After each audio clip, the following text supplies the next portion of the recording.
Podium లేకపోతే కొంచెం మాట్లాడడం కష్టం నాకు. అంటే ఎలా ఉందంటే నగ్నంగా ఉన్నట్టుంది పోడియం లేకపోతే. కొంచెం అందరూ మీరు దయచేసి వస్తే let me have an interaction. అంటే నా జీవితంలో మొట్టమొదటిసారిగా అంటే ఎప్పుడు చేశాను ఇంత, నాకు పొలిటికల్ ఇంటరాక్షన్ చేశాను కానీ మీడియా మిత్రులతోటి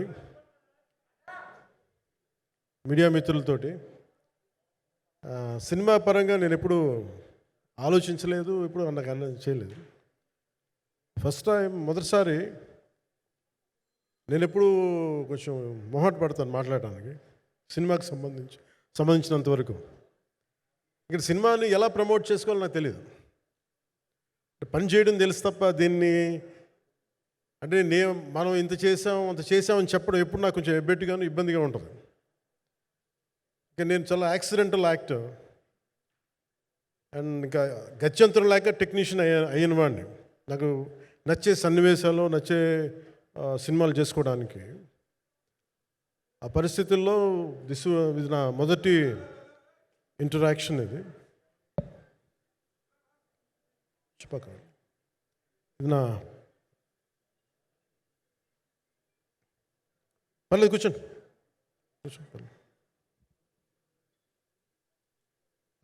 రథం గారు వస్తారు అంటే ఇదంతా చేయడానికి, మీడియా మాట్లాడడానికి ఇదేదో నాకు పొగరు అహంకారం ఏం కాదు. సినిమా గురించి నాకు చెప్పుకోవడం ఎబ్బెట్టుకోవడం, ఏం మాట్లాడాలో తెలియక చెప్తే ఎక్కువైపోద్దా చెప్తే తక్కువ అయిపోద్దా అని. కానీ ఈ పర్టికులర్ ప్రెస్ మీట్ ఎందుకు పెట్టానంటే ఏం రత్నం గారి కోసం పెట్టాను. అంటే సినిమా బతకాలి అంటే ఈవినింగ్ ఆడియో ఫంక్షన్ పెట్టుకొని మళ్ళీ ప్రెస్ మీట్ దేనికంటే మళ్ళీ నాకు మీతో ఇంటరాక్ట్ అయ్యే అవసరం ఫంక్షన్ తర్వాత ఉండకపోవచ్చేమో అని చెప్పేసి అదొకటి మేజర్ ఒక ఇది కన్సర్న్. అదొకటి. అంటే రత్నం గారు అంటే ఈవినింగ్ చెప్దాం అనుకున్నా, బట్ స్టిల్ ఇప్పుడే చెప్పేస్తున్నాను ఈ మాట. త్రివిక్రమ్ గారు రాసిన ఒక డైలాగు అజ్ఞాతవాసిలో, ఒక చిన్నపాటి సౌకర్యం కోసం, ఇక్కడ మీరు కూర్చున్న ఒక చిన్నపాటి కుర్చీ కోసం ఒక యుద్ధమే చేయాల్సి వస్తుంది. అలాంటిది ఒక సినిమాని చేయడం అంటే ఎన్నిసార్లు మినీ యుద్ధాలు చేయాలి, ఆర్థికంగా కావచ్చు, క్రియేటివ్గా కావచ్చు, వీటన్నిటికీ సంబంధించి. అలాంటిది నేను ఎప్పుడు కూడా సినిమాల్లోకి రాకముందు ఏం రత్నం గారు లాంటి వ్యక్తి నా ప్రొడ్యూసర్ అయితే బాగుండు అనుకున్నాను. భారతదేశానికి పాన్ ఇండియా సినిమాని, ముఖ్యంగా రీజనల్ సినిమాని జాతీయ స్థాయిలో తీసుకెళ్ళిన వ్యక్తి ఆయన. తమిళ సినిమాని చాలా ఛాలెంజింగ్ తెలుగులో డబ్ చేసి దాన్ని స్ట్రైట్ సినిమాలతో సమానంగా ఆడేంత సత్తా చూపించిన వ్యక్తి. Film industry creative ability, creative potentiality పెంచిన వ్యక్తి. ఈ సినిమా చాలా ఒడిదుడుకులు ఎదుర్కొంది, 2 కరోనా పరిస్థితులు ఎదుర్కొంది. అన్నిటికీ మధ్యలో సినిమా మన క్రియేటివ్గా కొంత ఇబ్బంది ఎదుర్కొంది. అల్టిమేట్ ఆబ్జెక్టివ్ సినిమా బాగా రావాలని, నేను ఎప్పుడు ఏం చేసినా సినిమా బాగా రావాలి అనుకుంటాను. ఈ సినిమాకి ప్రత్యేకించి ఆయన తపన చూసి నేను ముఖ్యంగా పొలిటికల్ ప్రాసెస్కి వెళ్ళిపోయిన తర్వాత, పాలిటిక్స్కి వెళ్ళిపోయిన తర్వాత, డైరెక్షన్ అని వీటికి దూరమై క్రియేటివ్ పార్టీకి దూరం అయిపోయిన తర్వాత, పాలిటిక్స్ నా ప్రైమరీ ఫోకస్ అయిపోయిన తర్వాత, మళ్ళీ దృష్టి పెట్టి సినిమా కావాలి మీరు చెయ్యాలని చెప్పి నా దగ్గరికి వచ్చి కోరుకున్నప్పుడు నేను ఎంత బెస్ట్ ఇవ్వగలను ఆ సినిమాకి అంత ఇచ్చాను. నేను అంటే నా బెస్ట్ ఇచ్చాను. అంటే నేను అంటే అన్నిటికంటే కూడా నేను ఇవ్వలేనిది టైం ఇవ్వలేను నేను. కానీ అలాంటి పరిస్థితుల్లో ఒక క్లైమాక్స్కి దాదాపు 57 రోజులు షూట్ చేయాల్సి వచ్చింది. మండు టెండ బాగా, ఇట్స్ కైండ్ ఆఫ్ ఒక మిడ్ మే అంటే చాలా పిచ్చి ఎండ అన్నమాట. అలాంటి ఎండల్లో నాకు చాలా కాలం తర్వాత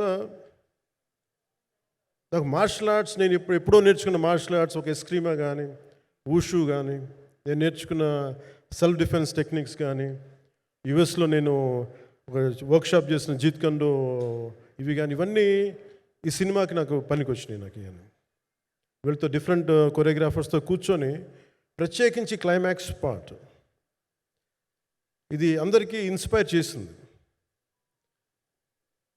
అంటే మన స్థూలంగా చెప్పాలి అంటే, ఒక క్లుప్తంగా చెప్పాలి అంటే, ఈ సినిమాకి ఇదే ఆయువు పట్టింది. ఈ ఫస్ట్ పార్ట్కి ఎక్కడో కొల్లూరు నుంచి మన కృష్ణానది తీరం కొల్లూరు, విజయవాడ సమీపంలో ఉన్న కొల్లూరు ప్రాంతం నుంచి దొరికిన ఒక కోహినూరు వజ్రం నుంచి అది ఎటు మన గోల్కొండ రాజుల దాకా వచ్చింది, మన హైదరాబాద్ సుల్తాన్ల దాకా ఎలా వచ్చింది, దీని ట్రావెల్ ఇటు వెళ్ళింది. ఇవన్నీ జరిగినప్పుడు దీని నేపథ్యంలో జరిగే కథ ఇది. ముఖ్యంగా ఈ ఫౌండేషనల్ వర్క్ చేసిన వ్యక్తి క్రిష్ జాగర్లమూడి గారు చాలా హై కాన్సెప్ట్తో పట్టుకొచ్చారు దీన్ని. ఆయనను రత్నం గారు నా దగ్గరికి వచ్చినప్పుడు చాలా బాగా నచ్చి వెంటనే చేశాను. చేసిన తర్వాత ఒక్కొక్కటి కరోనా నిజంగా ఇంపాక్ట్ ఇచ్చింది. అంటే ఎలా ఉండదంటే, ఎంత హార్డ్గా ఉండదంటే ఇండస్ట్రీ, అది ఎవరిని తప్పుపట్టలేము. ఒకప్పుడు ఆయన వెంట చుట్టిన నిర్మాతలు, ఆయన వెంట తిరిగిన డిస్ట్రిబ్యూటర్స్, హీరోస్ అందరికి అలాంటి వాళ్ళకి ఒక నిర్మాతగా ఆయన తపన పడుతుంటే నాకు అంటే ఆయన కోసం ఖుషి తీస్తున్నప్పుడు కానీ ఆయనతోటి ఎంత సౌకర్యం ఇచ్చారంటే, అసలు మాకు 1 month ముందు ప్రీ ప్రొడక్షన్ అయిపోయి నాకు అంత సౌకర్యాన్ని ఇచ్చారు. నేను కంపోజ్ చేసిన యాక్షన్ సీక్వెన్సెస్ కానీ ఫైట్స్ కానీ ఖుషీకి నాకు ఆల్రెడీ ఒక 1 month 1.5 month థియేటర్ నాకు ఇచ్చేసి, మన సురేష్ ఎఫెక్ట్స్ థియేటర్ మొత్తం ఇచ్చి నాకు అంత లగ్జరీ ఇచ్చిన వ్యక్తి ఆయన నలిగిపోతుంటే నాకు నిజంగా చాలా బాధేస్తుంది. ఒకసారి it is not about money, it's not about success, it's about standing by whom you trust, who stood for the people and who stood for the industry. నాకు ఎందుకు ఇది మీతో పంచుకోవాలనిపించింది. సినిమా ఎంత విజయం ఇది నాకు నిజంగా తెలియదు, ఎందుకంటే నేను ఇట్లా అనుకోవచ్చు ఇంకోలా కానీ ఒక్కటి మటుకు చాలా సిన్సియర్గా చెప్పగలను. Krish came out with very good concept, చాలా హై కాన్సెప్ట్ పట్టుకొచ్చారు. కొంత వ్యక్తిగత కారణాలు, కొన్ని ప్రొఫెషనల్ కారణాలు ఆయన ప్రాజెక్టుకి బయటికి వెళ్ళినా కానీ దీన్ని ఫౌండేషనల్ వర్క్ చేసిన క్రిష్ గారికి మనస్ఫూర్తిగా నా హృదయపూర్వక ధన్యవాదాలు తెలియజేస్తాను మా అందరి తరఫున. అలాగే తర్వాత స్టెప్ ఇన్ అయ్యింది మన జ్యోతికృష్ణ గారు. నేను ఖుషి సినిమా చేస్తున్నప్పుడు అప్పుడే లండన్ ఈ ఫిల్మ్ మేకింగ్ కోర్స్ చేసి మన డైరెక్షన్లో ఇన్స్టిట్యూట్ అంతేనా డైరెక్షన్ ఫిల్మ్ మేకింగ్ కోర్స్ చేసి అప్పుడే గ్రాడ్యుయేట్ అయ్యి వచ్చి అప్పటి నుంచి ఉన్నప్పుడు బట్ యాక్చువల్ తనతో మాట్లాడుతుంటే మోస్ట్ సెన్సిబుల్ డైరెక్టర్ అనిపించారు. ఈ ఒక టైంలో ఏమనిపించిందంటే, బయట ఉన్న మాటలు కానీ అసలు సినిమా వస్తుందా లేదా బయటికి అని ఉండేది. కానీ మాకు ఎప్పటికప్పుడు నీరసం పడిపోయినప్పుడల్లా నాకు నీరసం వచ్చేసేది. సినిమా అవ్వదా అనుకున్నప్పుడల్లా దీనికి ప్రాణవాయువునిచ్చిన వ్యక్తి కీరవాణి గారు. ప్రతిసారి నేను వర్క్ చేసి నేను ఎందుకంటే సినిమా చివరి దాకా నేను నమ్మను ఎప్పుడు. నేను ఒక సినిమాని నేనేం నమ్ముతాను, చిన్నప్పటి నుంచి వెరీ ఫార్మేటివ్ ఇయర్స్లో నుంచి కూడా ఒక మంచి సినిమా గురించి నువ్వు మాట్లాడక్కర్లా, రిలీజ్ అయితే బాగలేకపోతే ఎలాగ మాట్లాడక్కర్లా. అందుకే నేను ఎప్పుడు సినిమా క్వాలిటీ మీద దృష్టి పెడతాను తప్ప ఇంక మిగతా వాటి మీద మాట్లాడను. అందుకే నాకు ఎప్పుడు ఈ మాట్లాడటం అనే దాని మీద ఎప్పుడు దృష్టి పెట్టలేం. కానీ ఫస్ట్ టైం ఈ సినిమాకి చాలా అవసరం అనిపించింది. ఎందుకంటే ఒక నిర్మాతలు కనుమరుగవుతున్న ఈ సమయంలో ఒక బలమైన సినిమా తీసి ఒడిదుడుకుల్ని తట్టుకోగలిగి ఒక నిర్మాత కనుమరుగవ్వకూడదు. ఆయన పక్కన ఏది ఉండాలని అండగా ఉండాలని చెప్పేసి నేను అన్నీ వదిలి, ఇంత బిజీ షెడ్యూల్స్ అన్నీ వదిలేసి, ఒకవైపు నన్ను నా ప్రత్యర్థులు తిడుతున్నా కానీ, సినిమాలకు వెళ్ళిపోయిన తిడుతున్నా కానీ, ఇదేంటంటే నాకు అన్నం పెట్టింది ఇది నాకు నా సినిమా పరిశ్రమ. అంటే ఇక్కడున్న మిత్రులందరూ కూడా చాలామందికి నేను ఇండివిజువల్ ఇంటర్వ్యూస్ ఇచ్చాను. నేను చాలాసార్లు నాగేంద్ర కానీ మీరు కానీ చాలామందికి, వీళ్ళందరూ చాలామందికి నేను వ్యక్తిగతంగా తెలుసు. కాకపోతే నాకంటే సినిమా అంటే నేను సినిమా గురించి ఎక్కువ చెప్పలేక ఎక్కువ మాట్లాడలేను. కానీ బట్ నాకు నిజంగా సినిమా మీద అపారమైన గౌరవం, సినిమా మీద అపారమైన ఆసక్తి, నాకు ప్రాణవాయువు అది. Story telling is a necessity for each and every individual. So cinema అది మనకి కల్పిస్తుంది, సినిమా మనకి అలాంటి. కానీ ఈ సినిమా ప్రత్యేకించి చాలా ఛాలెంజింగ్ సర్కమ్స్టాన్సెస్లో, చాలా ఒడిదుడుకుల్లో, యాడ్వర్స్ కండిషన్స్లో కూడా మనస్ఫూర్తిగా దీన్ని ముందుకు తీసుకెళ్ళి, ఆర్థిక ఇబ్బందులు ఎన్ని వచ్చినా కానీ, అంటే నాకు పొలిటికల్గా పేరు ఉండొచ్చు, దేశవ్యాప్తంగా నేను తెలిసి ఉండొచ్చేమో, కానీ సినిమా పరంగా వచ్చేటప్పుడు నేను చాలా హీరోస్తో కంపేర్ చేస్తే వాళ్ళందరికంటే చాలా తక్కువ నేను. సో దానికి ఉండే ఇబ్బందులు దానికి ఉంటాయి. మిగతా వాళ్ళకి బిజినెస్ అయినందుకు నాకు బిజినెస్ అవ్వదు, వాళ్ళకి వచ్చినందుకు నాకు రాకపోవచ్చు. ఎందుకంటే నా దృష్టి, నా కాంపిటేటివ్నెస్ ఎప్పుడు నేను సినిమాల మీద పెట్టలేదు. నేను ఇప్పుడు సొసైటీ పొలిటికల్ ప్రాసెస్ పెట్టాను, కానీ ఎప్పుడు సినిమా మీద నేను ఎంత ఉండాలనేది నేను ఎప్పుడు పెట్టలేదు. నేను ఎప్పుడు చాలాసార్లు మన నాగేంద్ర కానీ మిగతా మన సూపర్ హిట్ మన కీర్తిశేషులు బిఆర్ రాజు గారు చనిపోయారు, ఆయనకి ఇంటర్వ్యూస్లో కూడా ఉంటుంది. ఈ చిత్ర పరిశ్రమ చాలామంది హీరోస్ ఉంటారు, వాళ్ళలో నేను వన్ ఆఫ్ ది హీరో అంతే.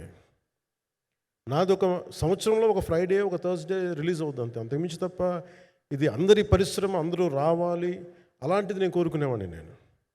సో దాంట్లో భాగంగా రత్నం గారు లాంటి నిర్మాత బతికుండాలి, రత్నం గారి నిర్మాతకి ఇబ్బందులు కలగకూడదని చెప్పి లాస్ట్ మినిట్లో ఇంక చూసిన తర్వాత I stepped in to it. నేను భుజాల మీదకి తీసుకున్నాను ఇది. క్లైమాక్స్ని ఎలా భుజాల మీదకి అంటే, ఎందుకంటే ముఖ్యంగా ఇక్కడ ఇది ఇంకొక బలమైన స్టార్ కాస్టింగ్ చాలా బాగా చేశారు ఆయన. ముఖ్యంగా బాబీ డియోల్ గారిని అంటే ఈరోజు చూస్తుంటే నాకు అదే అనిపించింది. ఈరోజు మన ప్రెస్ మీట్ కూడా నేను వచ్చాను. అందరూ ఎంత బిజీగా ఉన్నారని కొన్ని రాత్రుల నుంచి నిద్రలేదు. మన మనోజ్ పరమహంస గారికి కానీ, రత్నం గారికి కానీ, జ్యోతి గారికి కానీ, పాపం ఈ సినిమా ప్రమోషన్ సింగిల్ హ్యాండెడ్గా పాపం నిధి అగర్వాల్ భుజాల మీద వేసుకొని నాకే బాధ అనిపించింది. పాపం ఒక అమ్మాయి తన కెరీర్ తను చూసుకోవాల్సిన అమ్మాయి కూర్చోబెట్టి నాకే సిగ్గు అనిపించింది. I have to truly appreciate you. అంటే చాలా పాపం అన్నీ వెళ్తూ ఉంటే నాకు ఇదేంటి సినిమాని అనాథలా వదిలేశారంటే అనిపించింది. సో నాకేమనిపించింది, ఈ సినిమాకి ఎవరు అనాథలా వదలలేదు, నేను ఉన్నానని చెప్పడానికి వచ్చాను ఈ రోజున. ఎందుకంటే నేను కోట్లాది మంది ప్రజలకి అండగా ఉండేవాడిని, దేశంలో ఉండే సమస్యలకి స్పందించేవాడిని. అలాంటిది తెలుగు సినిమాకి, నా సినిమాలకి మీకు తెలుసు గతంలో ఎన్నిసార్లు ఇబ్బందులు పెట్టారు. అదే మన ప్రభుత్వం అక్కడికి రాగానే వెంటనే సాధారణంగా హృదయ కవాటాలు తెరిచి మరి ఆహ్వానించాం. ఏమి కృతజ్ఞత కూడా ఆశించలేదు. అంత చిత్ర పరిశ్రమను అంత గుండెల్లోకి తీసుకుంటాం. అలాగే దీనికి సంబంధించి అలాంటిది నా సినిమాని నేను ఎందుకు వదిలేస్తాను? ఎందుకంటే ఇది ఇంకో సినిమా కాదు. ఒక మేకప్ మ్యాన్గా ప్రారంభమయ్యి ఇంకో ప్రొడ్యూసరు, డబ్బులున్న ప్రొడ్యూసరు, పెద్ద జీవితాల నుంచి వచ్చిన ప్రొడ్యూసరే కాదు, చాలా చిన్న స్థాయి నుంచి,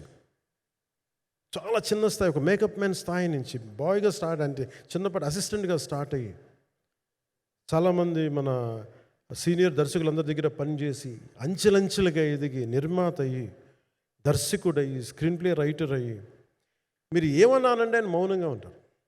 ఎవరు ఎన్ని ఇబ్బందులు పెట్టినా మౌనంగా ఉంటారు. ఆయన మౌనం ఒకసారి నాకు విపరీత అసహనాన్ని గురి చేసేస్తుంది. మీరు ఏదైనా మాట్లాడాలంటే ఎవరు ఇబ్బందులు పెట్టి ఏం ఎదురు తిరగరు ఏంటంటే ఇలా అంటారు, ఏం చేయాలి. ఇంకా ఇలాంటి వ్యక్తికి ఆయన మౌనం నన్ను ఇలా రోడ్ల మీదకి వచ్చి ఇలా మీ దగ్గరికి ముందు నుంచోబెట్టింది.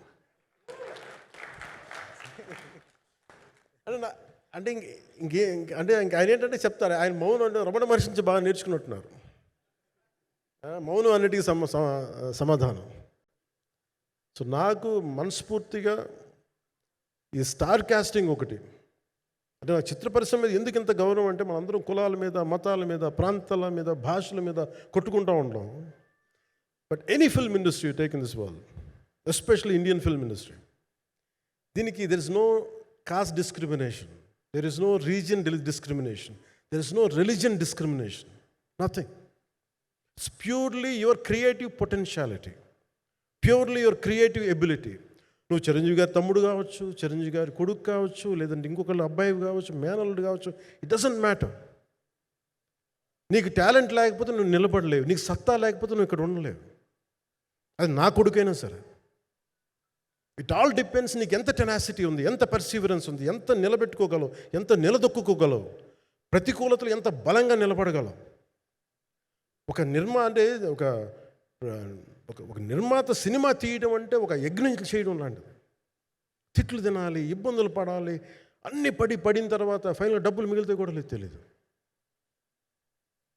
ఇలాంటి పరిస్థితుల్లో నాకేమనిపించిందంటే ఈయన పడ్డ కష్టం చెప్పాలనిపించింది ఈ రోజున.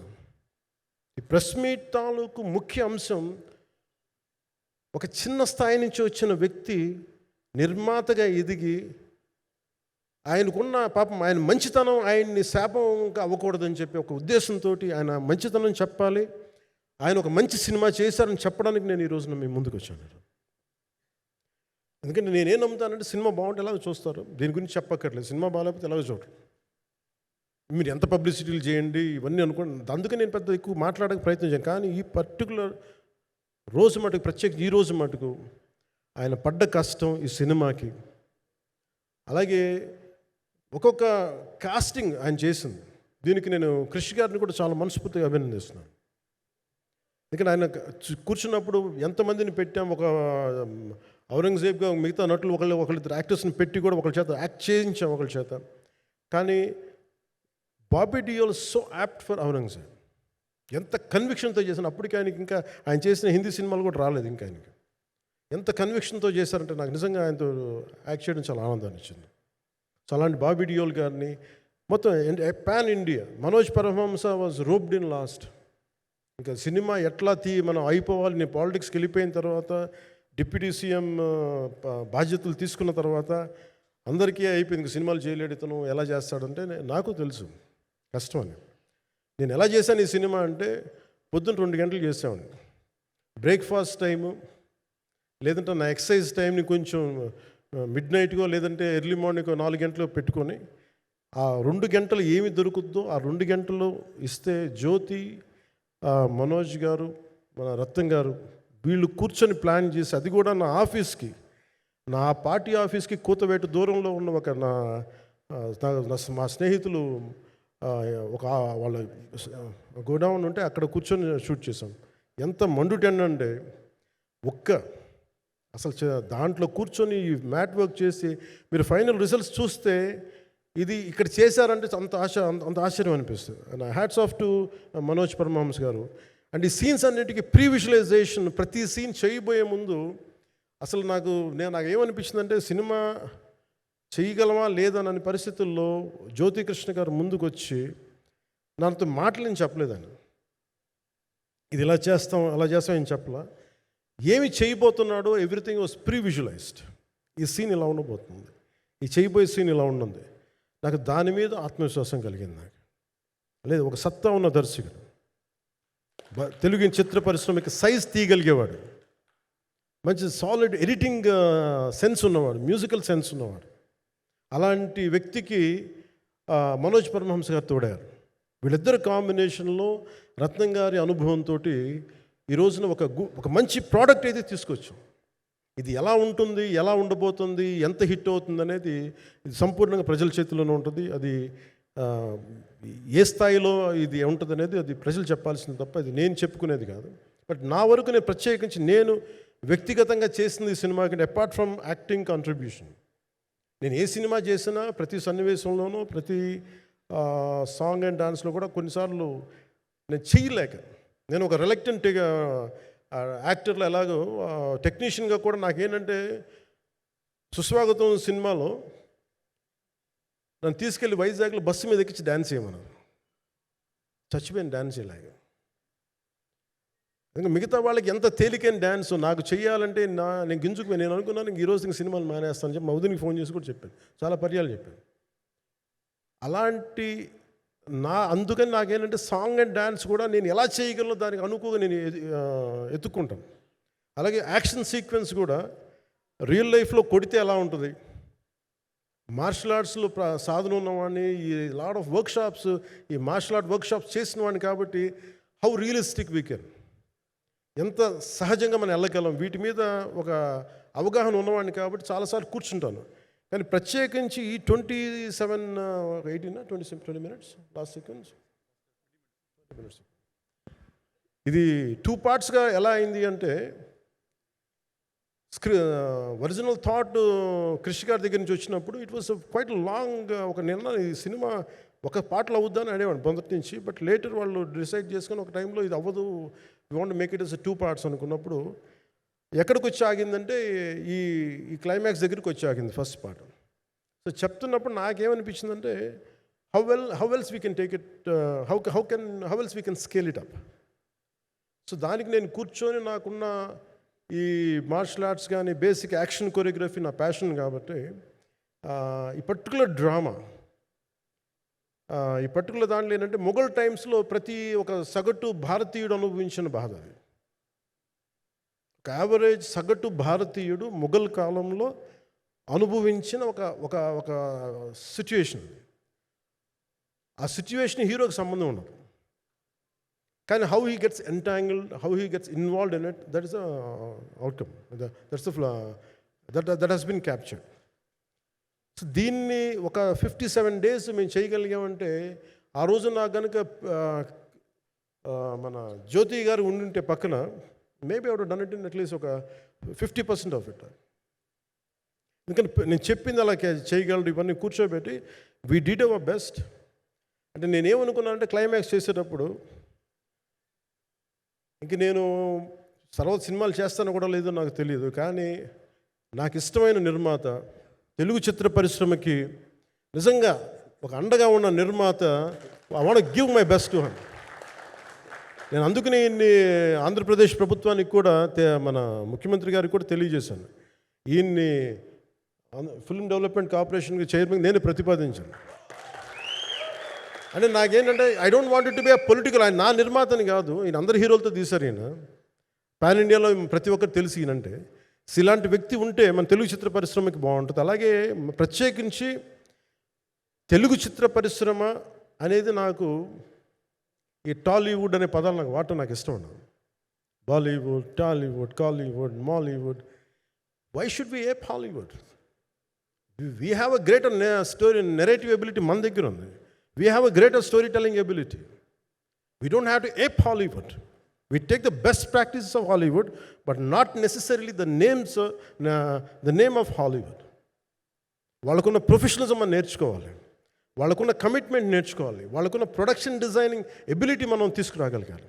సో ఇవన్నీ నేను నా పరిధిలో ఈ రోజున ఆంధ్రప్రదేశ్ ప్రభుత్వం ప్రత్యేకించి ఈ శాఖ నా పరిధిలో ఉంది కాబట్టి దానికి ఆయన పేరు ప్రతిపాదించిన ఉద్దేశం ఏంటంటే, తెలుగు చిత్ర పరిశ్రమ తెలంగాణలో ఉన్న, కర్ణాటకలో ఉన్న, చెన్నైలో ఉన్న, ఏదైనా సరే తెలుగు చిత్ర పరిశ్రమ, భారతీయ చిత్ర పరిశ్రమకి చాలా మంచి జరగాలి, ఇలాంటి వ్యక్తి ద్వారా ఏదైనా చేద్దాం అనే ఉద్దేశంతో ఆయన పేరు ప్రతిపాదించాను. భవిష్యత్తులో అవుతారని మనస్ఫూర్తిగా నేను ఆశిస్తున్నాను. అందుకని అన్నీ నా చేతిలో ఉండవు కదా, అందుకని చెప్తాను. ఇఫ్ అండ్ బట్ చెప్పాలి కదా. సో ప్రత్యేకించి మీ అందరికీ నా హృదయపూర్వక ధన్యవాదాలు తెలుపుకుంటూ, నెక్స్ట్ 2-3 daysలో I'll try to give as many interviews as I can. Nidhi, I'm grateful to you.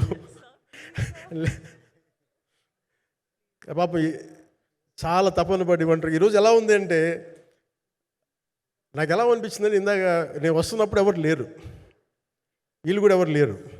నేను వచ్చి చాలాసేపు కార్లో కూర్చున్నాను, ఎందుకంటే మళ్ళీ మీరు తిట్టకూడదు, లేట్ వచ్చాడు, నీకు డిప్యూటీ సీఎం అయితే పొగలు వచ్చేస్తాను మీరు అంటారండి. నాకు అట్లా అనిపించలేదు. నాకు ఫస్ట్ టైం ఎందుకు మీడియా నాకు ఎందుకు అలవాటు పోయిందంటే, నేను వచ్చిన కొత్తల్లో ఈ జ్యోతి చిత్ర సితారా పేపర్స్ ఉన్నాయి, ఎవరో ఫొటోస్ వేయమంటే దిస్ గా ఈజ్ నాట్ సేలబుల్, ఇంకా అవసరం లేదు అంటే నా ఫోటోలు వేసేవాళ్ళు కాదు. సో నాకేమనిపించింది, సరే ఇంక నేను ఈయన కాడికి నేను ఏమి అంటున్నాను నాకు తెలియదు అని చెప్పేసి మా నిర్మాతలు కూడా ఉండేవాళ్ళు కాదు. సో నాకు పబ్లిసిటీ లేకుండా సినిమాలు రిలీజ్ అవ్వడం అలవాటు అయిపోయింది నాకు. సో అదే ప్రాక్టీస్ అయిపోయింది నాకు, అంతే. మళ్ళీ కూర్చోబెట్టి మీరు ఏం మాట్లాడతారు, మళ్ళీ అది ఇటు తిరిగి వస్తుందని చెప్పేసి మిగతా అంత నాట్ టాకెటివ్. మీరు సినిమా పొలిటికల్ ప్రాసెస్కి వచ్చేటప్పుడు నేను ఏదైనా మాట్లాడగలను, కానీ సినిమా వచ్చేటప్పటికి చాలా చాలా ఒత్తిడి తీసుకోవాల్సి వస్తుంది. అంటే ఎంత కథ చెప్పాలి, ఎంత కథ చెప్పకూడదు, ఈ మాట అద్భుతంగా ఉందంటే ఏం అద్భుతంగా ఉందని మళ్ళీ తిడతారు, తర్వాత 100 ఆలోచనలతోటి స్లో డౌన్ అయిపోతాను. బట్ కానీ నాకు మనస్ఫూర్తిగా ఈ సినిమా ఐ హోప్ వచ్చిన ప్రతి ప్రేక్షకులందరికీ కూడా ఒక మంచి అనుభూతిని ఇస్తుంది. నేను మనస్ఫూర్తిగా నమ్ముతున్నాను, ఖచ్చితంగా అలాంటి అనుభూతిని ఇస్తుంది. మీరు థియేటర్లోంచి బయటికి వెళ్ళేటప్పుడు మటుకు విల్ గో విత్ ఒక ఎనర్జెటిక్ ఫీల్తో వెళ్తాయి, అంతవరకు అయితే చెప్పగలను నేను.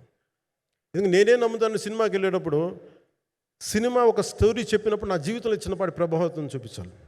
అలాంటి ప్రభావం, అలాంటి ఎనర్జీ ఇచ్చే సినిమా అవుతుందని మనస్ఫూర్తిగా నేను ఆశిస్తూ మీ అందరికీ ప్రత్యేకించి మీ అందరికీ పేరు పేరున ధన్యవాదాలు తెలియజేస్తున్నాను. ఇంకా మాట్లాడాలని ఉంది కానీ సాయంత్రం ఈవెంట్ ఉంది కాబట్టి. సో ఇంకొక మారు నేను చెప్తాను ఎందుకు ఈ పర్టికులర్ ప్రెస్ మీట్ అంటే, I want to tell you, I'm grateful to each one of you. I'm grateful to you. Thank you for standing by us. Thank you very much.